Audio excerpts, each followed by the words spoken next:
Merci de votre invitation. Je crois qu'il est en effet très important de réfléchir aujourd'hui à la question de l'égalité pour une raison très simple. C'est que la critique des inégalités est partout, mais que la réduction des inégalités est nulle part. Donc, je pense qu'il y a une sorte d'écart entre le nombre de livres qui ne cessent de paraître pour dénoncer les inégalités et le fait que malgré cette littérature qui est largement diffusée, moi j'étais l'éditeur de Thomas Piketty il n'y a pas longtemps, et rien qu'en France il a vendu 250 000 exemplaires, il en a vendu dans le monde entier. Voyons aussi Stiglitz et bien d'autres qui ont publié des livres qui ont été des best-sellers sur l'inégalité. Mais en même temps, cette prise de conscience du caractère insupportable des inégalités n'a pas encore produit le renversement de tendance. Pourquoi? Pour une raison, me semble-t-il, très simple, c'est que nous manquons d'une théorie de l'égalité. Nous manquons d'une théorie de l'égalité comme relation sociale. C'est ce que je voudrais développer dans cet exposé. Car lorsqu'on interroge les Français, on voit que près de 90% d'entre eux jugent intolérable le niveau des inégalités tel qu'on peut le constater aujourd'hui. Mais en même temps, il y en a 60% qui disent que les inégalités sont tolérables quand elles sont simplement dues au mérite, et il y en a près des 2/3 qui pensent que, hélas, elles sont peut-être inévitables. Donc, il y a à la fois, je dirais, une sorte de critique qui est radicale et en même temps une sorte de scepticisme qui l'est également. Et donc, il faut armer la réflexion sur l'égalité pour peut-être pouvoir mieux combattre les inégalités. Nous avons aujourd'hui ce que j'appellerais des théories de la justice, mais pas une théorie de l'égalité. Les théories de la justice sont issues d'une réflexion sur quelles sont les différences admissibles et quelles sont les inégalités insupportables. Et ces théories de la justice, elles sont issues de ce qu'on a commencé à appeler il y a bien longtemps les théories de l'égalité des chances. Car chacun sait qu'il ne suffit pas d'affirmer, je dirais, une égalité juridique, mais qu'il faut affirmer une égalité des possibles, ce qu'on appelle une égalité des chances. Or, quel est le problème posé par toutes les théories de l'égalité des chances? C'est que, quelles qu'elles soient, des plus anciennes aux plus contemporaines, elles visent à faire la distinction entre ce qui tient à l'action, à la responsabilité des individus, et ce qui tient, je dirais, à des héritages. Et l'idéal qu'il y a derrière les théories de l'égalité des chances, c'est de dire non aux inégalités qui sont de la reproduction sociale, non aux inégalités qui sont de la rente, qui sont héritées, mais on peut en revanche accepter des différences qui tiennent à l'action des personnes, ou qui tiennent par exemple à leur formation, considérant comme par exemple normal qu'une personne qui a fait 10 ans d'études puisse gagner plus qu'une personne qui a fait 1 an d'études. Même, j'y reviendrai, si ces questions ont été très longuement débattues et n'ont rien d'évident. Ces questions, elles ont été au cœur de la Révolution française et de la Révolution américaine. Comment, en effet, avoir véritablement une égalité des chances? Eh bien, pour avoir véritablement une égalité des chances, il faut d'abord supprimer la richesse héritée. Et là, il y a un point fondamental, c'est que dans toutes les visions de la Révolution en France comme aux États-Unis, la critique de l'héritage est au fond de l'idéal républicain. Si vous regardez les textes socialistes des années 1880, la critique de l'héritage, elle est centrale, elle est partout. Or, aujourd'hui, force est de constater que la critique de l'héritage, elle est beaucoup moins forte. Et qu'aux États-Unis, ça allait jusqu'à l'idée qu'au fond, une société juste est une société qui donnait un capital égal à chaque citoyen au départ. Et Jefferson, qui était une des grandes figures de l'Amérique de la fin du XVIIIe siècle et qui était le grand personnage de la Virginie, l'État de Virginie avait mis en place la distribution de terres et d'un capital à tous les jeunes Américains à 18 ans. Et il y a eu, pendant la Révolution française, tout un ensemble de réflexions et de propositions pour qu'à partir de l'impôt, on puisse donner, en quelque sorte, un départ dans la vie équivalent à chaque citoyen. Ça, c'était des réflexions de la fin du XVIIIe siècle et qui ont, hélas, je dirais, été souvent un peu abandonnées en cours de route, même si aujourd'hui, à travers toutes les réflexions sur le revenu universel, ou si à travers des réflexions sur la formation permanente, il y a encore une trace, mais je dirais une trace amoindrie de cet idéal de voir l'héritage supprimé et de voir aussi les rentes supprimées. Les rentes, c'est-à-dire la richesse qui est une richesse non produite, une richesse qui est donnée au départ. La deuxième condition pour avoir une égalité des chances, c'est de faire que chacun reçoive la même éducation. Il y a eu, pendant la Révolution française aussi, l'idée de lancer un début de réalisation de ce qu'on appelait les écoles de l'égalité. Pour qu'il y ait véritablement une égalité des chances, il faut que les enfants ne soient plus marqués par leur origine sociale, qu'ils ne soient plus déterminés par leur famille. D'où l'idée de séparer les enfants des familles entre 6 ans et 14 ans pour que tous aient le même vêtement, que tous aient la même nourriture, que tous aient le même enseignement. Et dans ces conditions-là, pensait-on, eh bien, on arriverait vraiment à une société de l'égalité des chances. Ces réflexions pionnières sur l'égalité des chances, elles sont aujourd'hui poursuivies par tout un ensemble de philosophes à travers ce qu'on appelle les théories de la justice. De John Rawls à Amartya Sen, toute la réflexion d'un certain nombre de philosophes a été justement de déterminer quels sont les principes de légitimation de la lutte contre les inégalités et quelles sont en revanche les différences qui peuvent être considérées comme admissibles. Mais il y a un grand paradoxe dans toute cette théorie de l'égalité des chances, et c'est ce qui montre ses limites. C'est que si on estime qu'on ne serait dans une société dans laquelle il n'y aurait plus d'héritage, il y aurait vraiment ces écoles de l'égalité, eh bien à ce moment-là, on pourrait légitimer toutes les inégalités qui viendraient ensuite. Et c'était le cas des Saint-Simoniens. Les Saint-Simoniens avaient comme idéal suppression de l'héritage et l'école publique radicale telle qu'on la voyait pendant la Révolution. Mais disait-il, à partir de ce moment-là, on pourrait ensuite légitimer une société à la limite qui deviendrait très hiérarchique.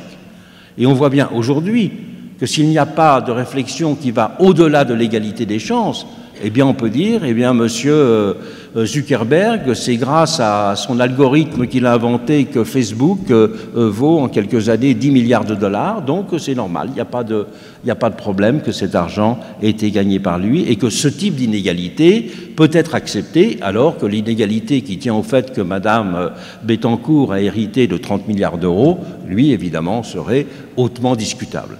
De la même façon, on considérera plus facilement comme légitime le fait qu'un footballeur gagne 15 millions d'euros par an, alors qu'un PDG gagne la moitié, apparaîtra beaucoup plus scandaleux. Donc nous voyons bien que les théories de l'égalité des chances ne nous permettent pas de fonder une société dans laquelle véritablement il y a un rapport différent à l'inégalité. Les théories de l'égalité des chances, elles suppriment les rentes, mais elles ne suppriment pas, elles ne réfléchissent pas au fond la question de l'égalité. C'est pour cela, me semble-t-il, qu'il faut changer de braquet et réfléchir à ce que veut dire la notion d'égalité. Que veut dire la notion d'égalité comme rapport social? La question de l'égalité n'est pas simplement un problème de différence économique. La question de l'égalité, c'est celle de comment vivre en égaux. Et cette question de comment vivre en égaux, elle a été au cœur de la réflexion révolutionnaire en France et aux États-Unis. Et vivre en égaux, ça voulait d'abord dire une chose très simple, c'était vivre comme des individus également autonomes. La question de l'autonomie a été au cœur de la réflexion tant américaine que française. La réflexion américaine était plus facile pour une raison très simple, c'est qu'au moment de la Révolution américaine, l'Amérique avait 10 fois moins d'habitants que la France. C'est une chose que maintenant on est habitué à voir l'Amérique comme un grand pays, mais au moment de la Révolution française, l'Amérique avait 2,5 millions d'habitants et la France en avait 25 millions. Et sur ces 2,5 millions d'habitants, presque aucun n'était salarié. 90% des Américains étaient des travailleurs indépendants, des petits agriculteurs, des commerçants, des artisans. Il n'y avait à l'époque aucune usine aux États-Unis.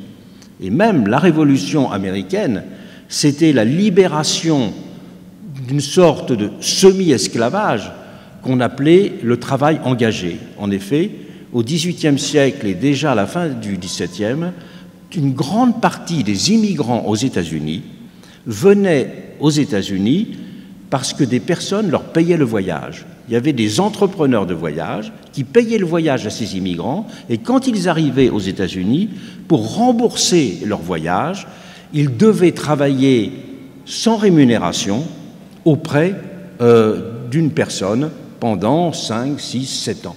Et ce travail engagé, c'était en quelque sorte la hantise américaine.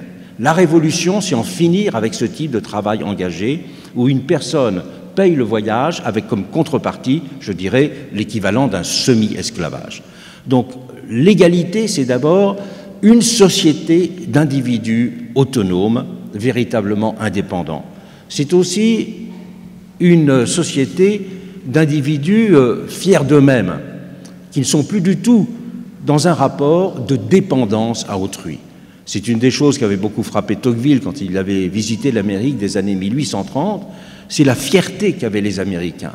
Et que, par exemple, alors qu'en France, beaucoup de tailleurs étaient considérés comme des personnages secondaires par ceux qu'ils habillaient, eh bien, aux États-Unis, c'est la personne qui voulait se faire habiller qui devait se déplacer vers le tailleur. Et qu'entre les différentes professions, il y avait une division des tâches, mais pas une division de noblesse du travail, qu'il n'y avait pas une distinction, je dirais, de qualité, entre guillemets, des personnes. Donc l'autonomie, une société d'individus autonomes et fiers. Pendant la Révolution française, il y a eu le même sentiment. L'égalité, c'était d'abord être libéré des corps, être libéré des systèmes de dépendance, et être surtout dans une société qui n'était plus fondée sur des distinctions de statut. La société d'Ancien Régime est une société où chacun est à sa place, dans sa case. Je ne dis pas que c'était des castes exactement, mais il y avait l'idée tout de même d'une société découpée en places qui étaient attribuées à la naissance, presque à chacun, et dont il ne bougeait pratiquement pas. Donc cette notion d'autonomie, on la retrouve aussi centralement en France.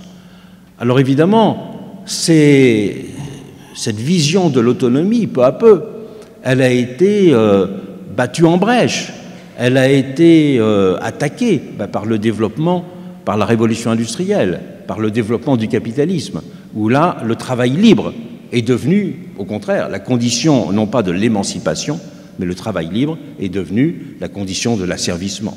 C'est toute l'histoire du salariat. Et c'est pour cela que le grand mot d'ordre du mouvement ouvrier tout au long du XIXe siècle, c'est l'abolition du salariat. Car le salariat, c'est la liberté qui se retourne en dépendance. Aux États-Unis, de la même façon, dès qu'ont commencé à apparaître des grandes entreprises, on a parlé du slave wage, c'est-à-dire le salaire d'esclavage. C'est-à-dire que le fait de ne plus être un travailleur indépendant était considéré comme la fin, je dirais, d'une société de l'égalité révolutionnaire. Aujourd'hui, il nous faut donc repenser cette égalité en retrouvant le sens premier de ce qu'a été cette autonomie. Comment? Eh bien, me semble-t-il d'abord en voyant ce qui s'oppose à une société des égaux conçue comme une relation sociale.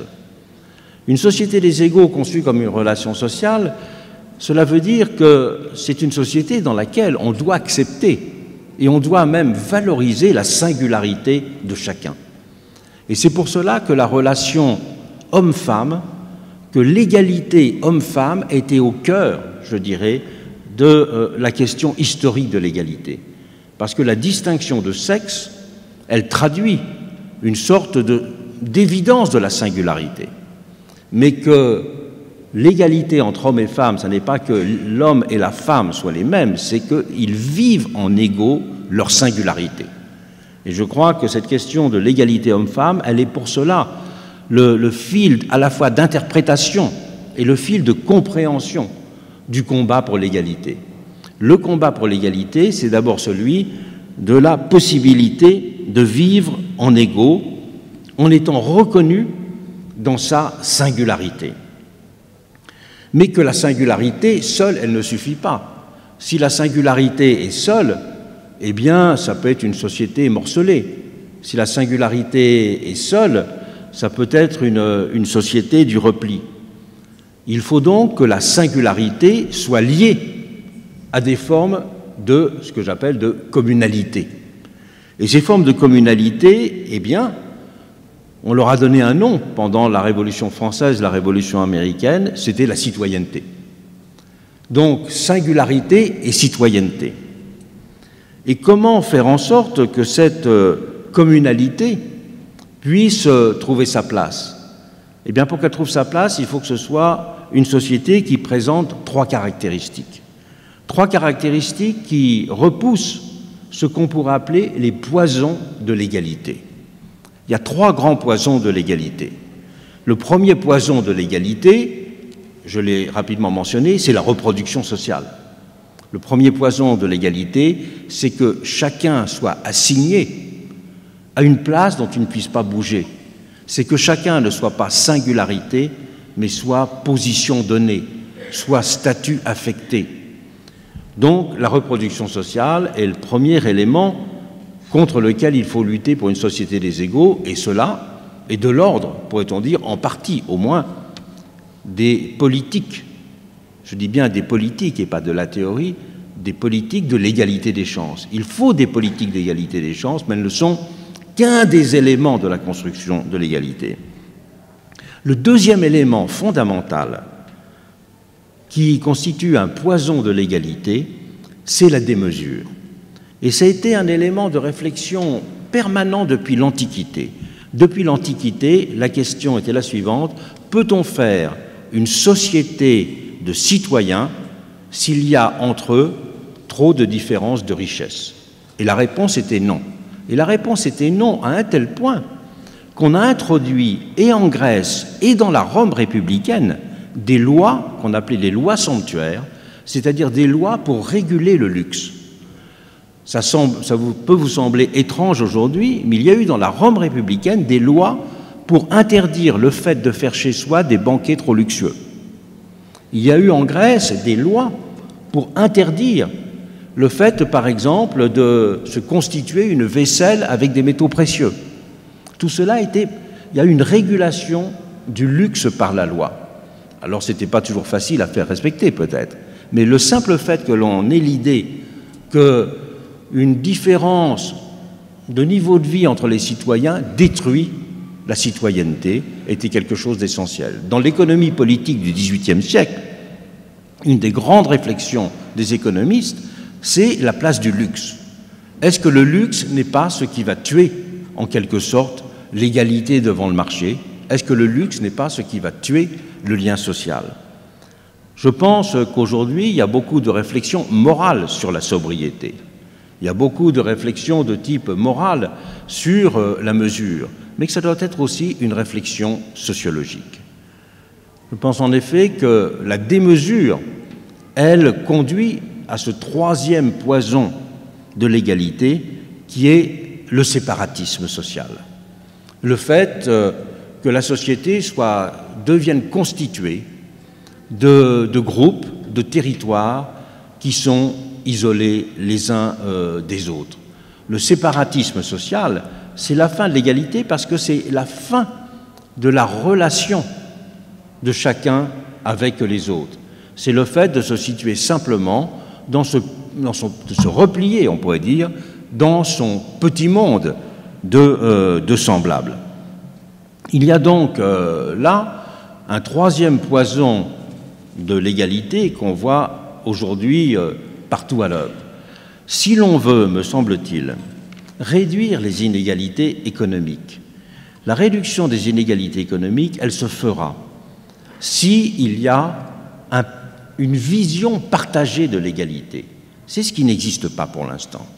Il faut qu'il y ait une vision partagée de l'égalité. Et une vision partagée de l'égalité, elle se fait autour du refus de la ségrégation, du refus de ce qui est un obstacle à l'intégration, à la mixité sociale, comme on dit aujourd'hui. Mais on voit bien à quel point on le réalise peu aujourd'hui.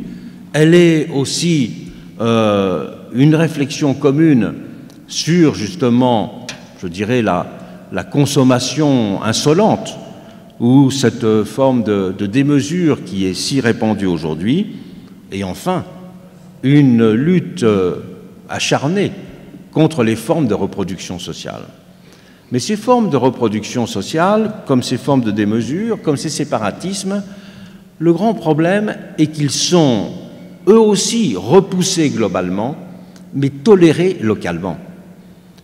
Regardons par exemple la question qui était souvent traitée par un sociologue de l'éducation, François Dubé. Il a écrit plusieurs livres sur l'égalité des chances, et il a écrit un livre qui s'appelle « Les places et les chances ». Et il a bien étudié de très près comment les parents critiquent l'inégalité scolaire, mais comment beaucoup ont des stratégies pour mettre leurs enfants dans des collèges qui soient considérés comme meilleurs, ou les sortir de leur quartier. Donc il y a, on peut dire, un rejet intellectuel de ces trois poisons de l'égalité et une tolérance pratique avec chacun d'entre eux. De même, d'avoir la question du droit à l'héritage est tout à fait symptomatique. Les droits d'héritage ont été considérablement réduits en France depuis 30 ans. Et cela sans provoquer, je dirais, de bronca qui soit remarquable. Donc là aussi, il y a une tolérance par rapport, je dirais, aux phénomènes macrosociaux, aux grandes inégalités, parce qu'il y a une acceptation des mécanismes qui les produisent au niveau local. C'est ce que j'appelais le paradoxe de Bossuet. On dénonce les résultats de situations dont on tolère les mécanismes.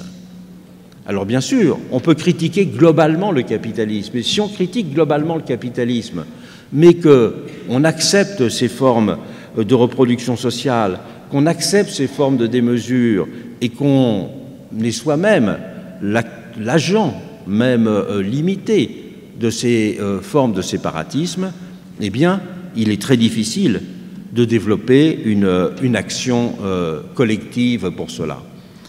Et si l'égalité est une valeur centrale, si l'égalité comme relation doit être une valeur centrale, c'est que l'égalité comme relation, elle est la condition d'une société apaisée.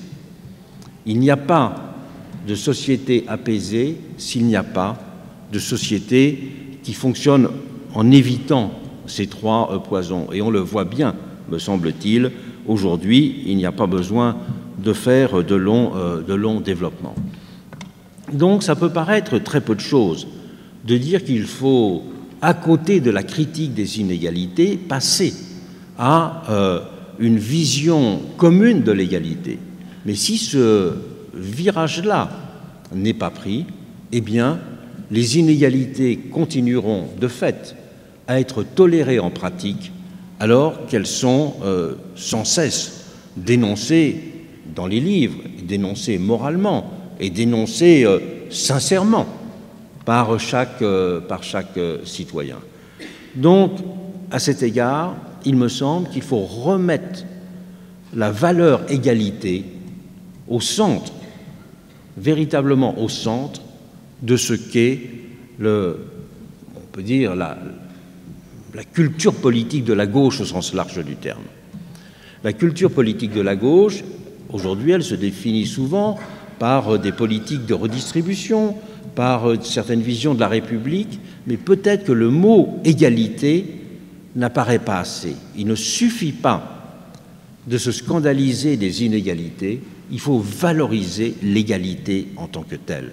L'égalité n'est pas l'uniformité, mais l'égalité est la façon de vivre en égaux. Et vivre en égaux avec, je dirais, ces différentes dimensions que je ne peux pas développer trop longuement ici, mais c'est celle d'une valorisation de la singularité, d'une mise en œuvre de la réciprocité et développement évidemment de ces formes de communalité.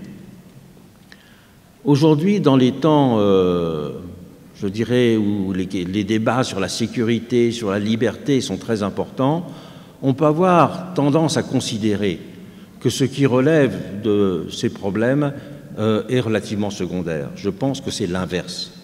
C'est parce que nous avons un déficit d'égalité aussi que nous avons une société qui deviendra une société plus violente.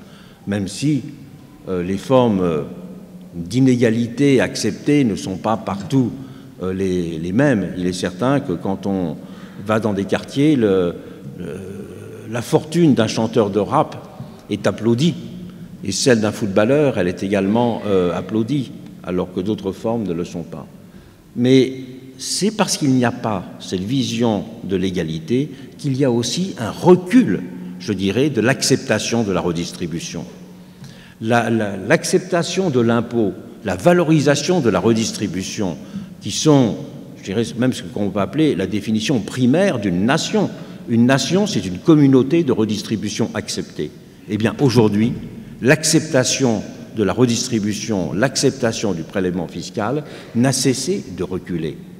Pensez que, avant que Mme Thatcher prenne le pouvoir en Angleterre, c'est une trentaine d'années, le taux marginal supérieur d'imposition des revenus financiers en Grande-Bretagne était de 85%. Pensez que dans la France, je rappelle, que dans la France de Giscard d'Estaing, le taux marginal supérieur d'impôt sur le revenu était de 72%. Aujourd'hui, il est de 45%, et je ne connais guère de parti qui propose 60% aujourd'hui, par exemple, ce qui était déjà ce qui aurait été considéré comme une régression terrible dans les années 1970.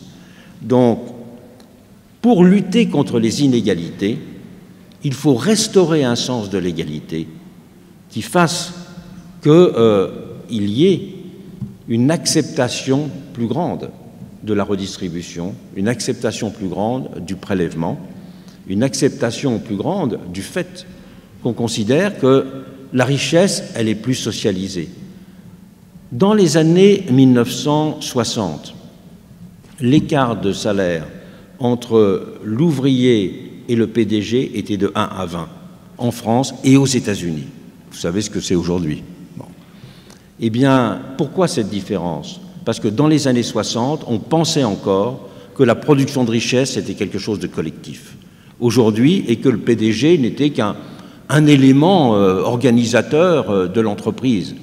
Alors qu'aujourd'hui, on pense que ce qui compte, c'est le capital et c'est l'innovation. Et donc, tout est pour le capital ou tout est pour l'innovation.